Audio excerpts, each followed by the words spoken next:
Hello friends, कैसे हो आप लोग। स्वागत है आप सभी का हमारे चैनल सोशल लाइफ में।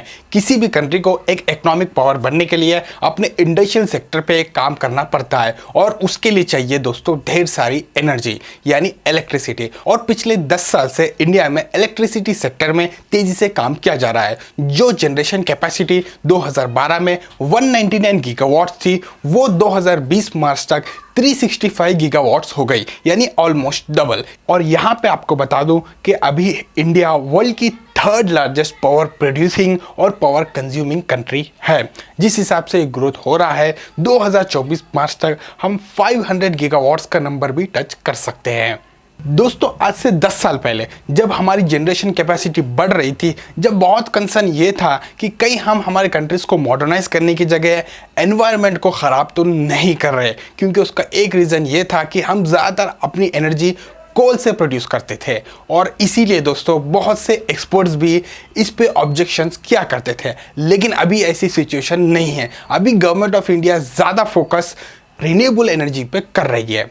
2020 मार्च तक टोटल जनरेशन कैपेसिटी 365 गीगावाट्स थी और उसका 35% यानी 130 गीगावाट्स रिन्यूएबल एनर्जी से आया है, जो कि एक बहुत अच्छी अचीवमेंट है। दोस्तों, रिन्यूएबल एनर्जी में भी सबसे ज़्यादा फोकस सोलर एनर्जी पे किया जा रहा है। 2014 में सोलर एनर्जी की टोटल जनरेशन कैपेसिटी 2 गीगावाट्स थी और ये बढ़कर 2018 तक 20 गीगावाट्स हो गई और 2020 मार्च तक 36 गीगावाट से भी ऊपर हो चुकी है, जो कि बहुत ही कमाल का अचीवमेंट है। दोस्तों, 2014 से लेके अब तक का अगर हम ग्रोथ रेट देखेंगे तो वो 1000% से भी ज़्यादा है, जो कि बहुत ही अच्छा अचीवमेंट है। अब सवाल यहाँ पे ये उठता है कि गवर्नमेंट इतना सोलर एनर्जी के पीछे क्यों पड़ी है। इसके बहुत से रीज़न है। पहला रीज़न ये है कि ये एनवायरनमेंट फ्रेंडली है, इससे हमारे एनवायरनमेंट को कोई नुकसान नहीं होता। दूसरा है मेंटेनेंस कॉस्ट, जो कि बहुत ही कम है। जो सोलर पैनल्स है बस उसको ही देखना है, साफ सफाई रखना है, बस उतना ही। तीसरा है लो प्राइस। जो सोलर एनर्जी से पावर जनरेट की जाती है वो 20% चीप होती है कोल एनर्जी से। और इसके बाद आता है ऑन एंड ऑफ ग्रिड। जो सोलर एनर्जी जनरेट की जाती है वो ऑन ग्रिड यानी डायरेक्ट नेशनल ग्रिड लाइन से जोड़ी जा सकती है। ऑफ ग्रिड यानी इंडिविजुअल्स भी सोलर पैनल्स लगा के इलेक्ट्रिसिटी यूज कर सकते हैं। और इसीलिए हमारी सोलर जनरेशन कैपेसिटी इतना तेजी से बढ़ गई और अभी हम top 5 solar energy producing country में से एक बन गए हैं। अब यहाँ पे बात करते हैं वारी के। दोस्तों, वारी एनर्जीज एक फ्लैगशिप कंपनी है वारी ग्रुप की, जो कि 1989 में फाउंड किया गया है, यानी 30 साल के ऊपर हो गए और इसके अंदर 2500 से ज़्यादा एम्प्लॉयज़ काम कर रहे हैं। वारी एनर्जीज इंडिया की largest solar panel manufacturing company है, जिसका मैन्युफैक्चरिंग मॉड्यूल 2 गीगावाट्स है। और इस कंपनी को लगातार 8 बार बेस्ट मॉड्यूल मैन्युफैक्चरिंग का अवार्ड दिया गया। दोस्तों, 2019 में मरकम रिपोर्ट आई और जेएम की रिपोर्ट आई। इसके मुताबिक वारी का हाईएस्ट शेयर है इंडियन मार्केट में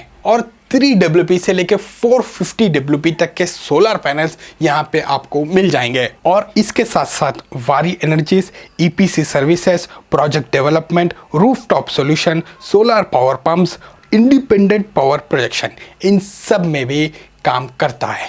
दोस्तों, अगर आप वारी के बारे में और जानना चाहते हो या कुछ परचेज करना चाहते हो तो डिस्क्रिप्शन में मैंने लिंक दिया है, आप सीधा उनसे बात कर सकते हो।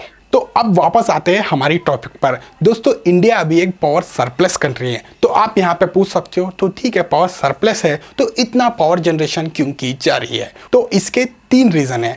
पहला रीज़न है पावर डिमांड। तेज़ी से पावर डिमांड बढ़ रहा है, इसीलिए पावर जनरेशन भी बढ़ाई जा रही है। दूसरा है कि इंडिया में कुछ इंडस्ट्रियल सिटीज़ भी बनाए जा रहे हैं, जो अभी प्राइमरी स्टेज में है, लेकिन कुछ सालों के बाद ये कंप्लीट हो जाएगी और उसके बाद जो पावर डिमांड है और बढ़ जाएगा। और तीसरा है रिन्यूएबल एनर्जी। अभी गवर्नमेंट नॉन रिन्यूएबल पे कम फोकस कर रही है और रिन्यूएबल एनर्जी पे ज़्यादा फोकस कर रही है और डिपेंडेंसी भी कम करना चाहती है नॉन रिन्यूएबल पे। और जैसे ही इंडिया नॉन रिन्यूएबल एनर्जी से डिपेंडेंसी ख़त्म कर लेगी, धीरे धीरे जो इसकी जनरेशन कैपेसिटी है वो भी कम करके रिन्यूएबल एनर्जीज की बढ़ा दी जाएगी। तो इससे हमारे एनवायरनमेंट को भी नुकसान कम होगा और जो रिन्यूएबल एनर्जी से जनरेशन की जाती है उसकी प्राइस भी कम होती है compare to non renewables energy. तो दोस्तों बस इस वीडियो में इतना ही। वीडियो पसंद आया तो लाइक कर दीजिए और नेक्स्ट किस टॉपिक पर वीडियो देखना चाहते हो वो भी कमेंट में हमें ज़रूर बताना। हमारा वीडियो देखने के लिए बहुत बहुत धन्यवाद। Thank you.